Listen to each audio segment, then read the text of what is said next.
Enzim banyak ditemukan dalam kehidupan sehari-hari kita.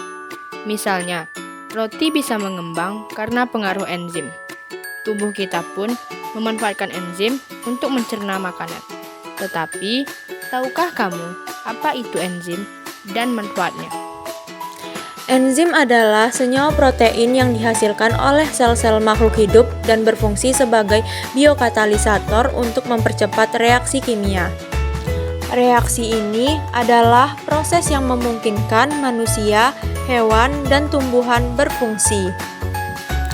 Enzim membantu tubuh kita melakukan berbagai tugas seperti mencerna dan menumbuhkan sel-sel baru. Enzim umumnya tersusun atas apoenzim atau komponen protein dan gugus prostetik. Gugus prostetik dapat berupa koenzim maupun kofaktor. Koenzim tersusun atas molekul organik seperti vitamin dan koenzim A. Koenzim berfungsi untuk memindahkan gugus kimia, atom, atau elektron dari satu enzim ke enzim lainnya. Sedangkan kofaktor tersusun atas ion anorganik atau atom logam yang berfungsi untuk meningkatkan fungsi enzim. Enzim memiliki beberapa sifat sebagai berikut. Enzim hanya bekerja optimal pada kisaran suhu dan pH tertentu. Suhu yang terlalu rendah akan membuat enzim tidak aktif. Sedangkan suhu yang terlalu tinggi dapat menyebabkan enzim rusak atau mengalami denaturasi.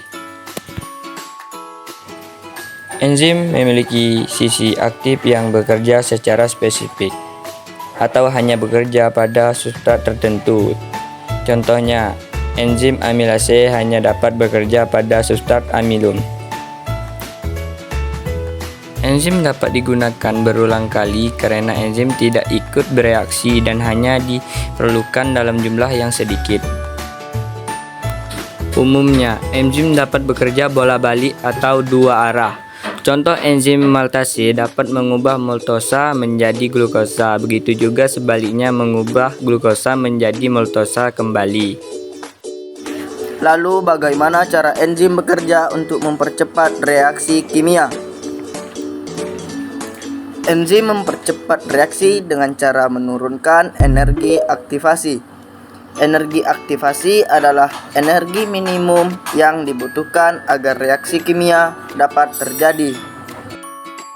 Sisi aktif enzim akan mengikat substrat seperti gembok dan anak kuncinya atau fleksibel, menyesuaikan bentuk substratnya. Setelah substrat berubah menjadi produk, enzim akan dilepas kembali. Seperti diketahui, enzim dapat mempercepat suatu reaksi kimia. Jadi reaksi apa saja yang akan dibantu oleh enzim?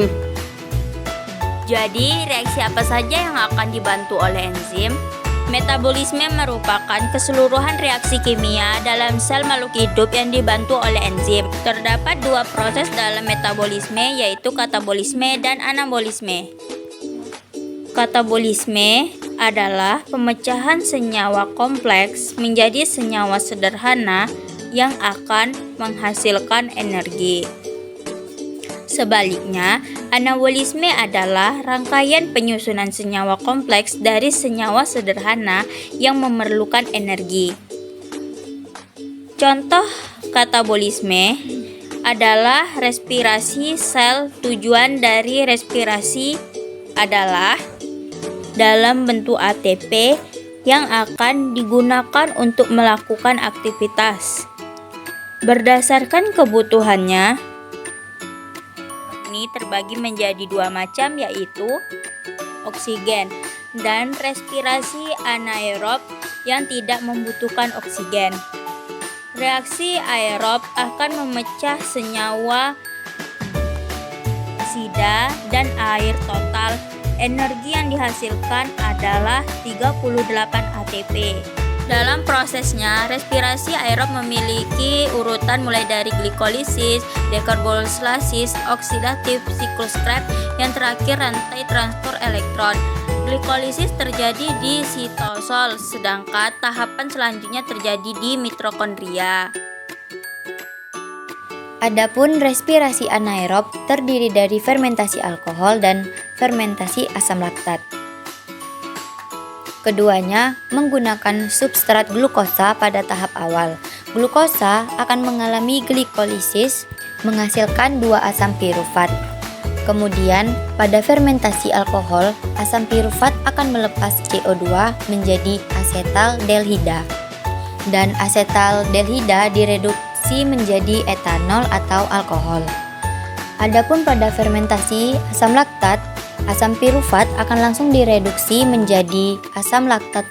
Proses fermentasi ini akan menghasilkan 2 ATP. Selain katabolisme, glukosa atau karbohidrat, ada juga proses katabolisme lemak dan protein lemak.